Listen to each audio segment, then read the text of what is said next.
Indy Mogul.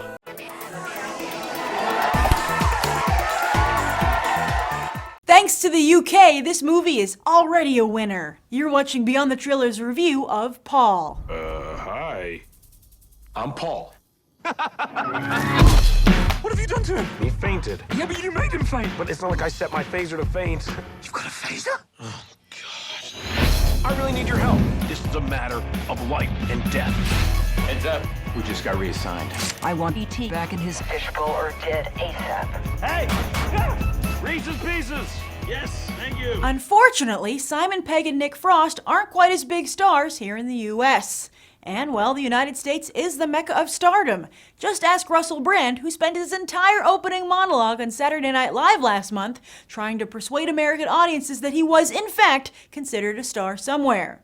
But alas, while it seems we Americans can't get enough of their accents, we can take or leave Britain's stars. Case in point, Simon Pegg's box office stats.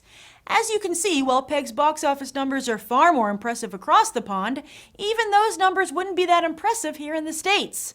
That's why for Paul, he and Frost are mixing it up a bit. Superbad director Greg Mottola takes the helm this time around, Seth Rogen's voice co-stars, and hip American comedy stars like Jason Bateman, Bill Hader, Jane Lynch, and Kristen Wiig do supporting. Trouble is, none of these people really light up the American box office either.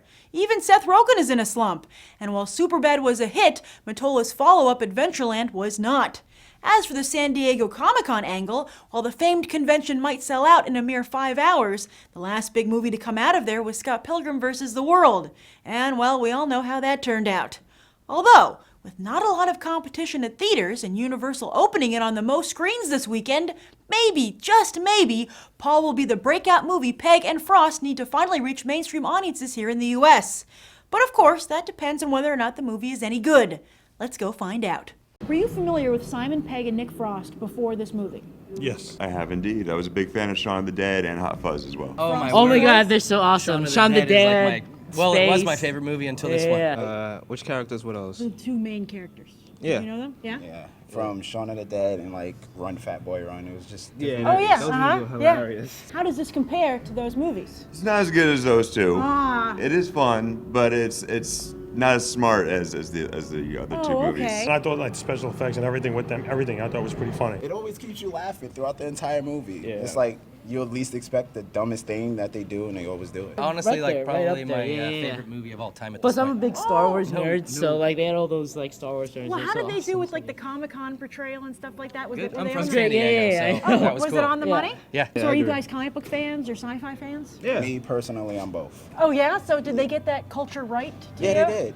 They actually got everything down packed on the money. And what did you think of the British viewpoint of American culture? I think they think we're snobbish, and we think they're stuffy anyway. So what's the difference? It's a draw. I just feel like I saw most of it in the trailer already. Oh really? Yeah, the trailer really ruins a lot for you. You know, Oh, that's my wow. biggest gripe with a lot of movies. But like this one, I just saw it all coming because I'd seen the trailer 8 Oh, that million sucks. times. So was it weird hearing Seth Rogen's voice and not seeing him? No, not at all. No. Yeah, I think that was like the best thing they did for like Seth Rogen. Like, Oh, really? Just put Oh. him as the alien. It was a good fit. It was a good fit. Yeah, And the he cast was kinda good too. I was got surprised like they got Sigourney Weaver, they got like Jeffrey Tambor and Yeah, Jason Bateman was Jason like Bateman total was. surprise. I didn't see that coming. Did you? they I did a thought, good yeah. job. The English people, I think they have like more sophisticated comedy than we do. I don't know. It's just like something about them. Like as soon as you see him, you just have to laugh. Do you think that this is a good introduction to people to Simon Pegg and Nick Frost? No, I would say see Shaun of the Dead. Okay. I'd even go and see Spaced, the BBC series Oh, that they cool, did. yeah. I would say see that, and then Shaun of the Dead, then Hot Fuzz. Okay, so just And if skip you like this this, one. I wouldn't say it's good. This is good for like home on cable. Do you think it's worth seeing in theaters? Oh yeah. Oh, If they have excellent. another one, I'm ready to see that too. It is Just work. go see it. Just go see it. Yeah, Even if go you're see not like a anything. sci-fi comedy person, it still works. What are you giving on a 1 to 10?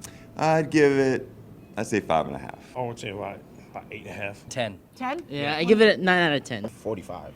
Yeah. What are you giving on 1 to 10? 10. So overall, Simon Pegg and Nick Frost don't disappoint their fans, who give Paul an 8.5. But it remains to be seen if this movie will cross over to the mainstream.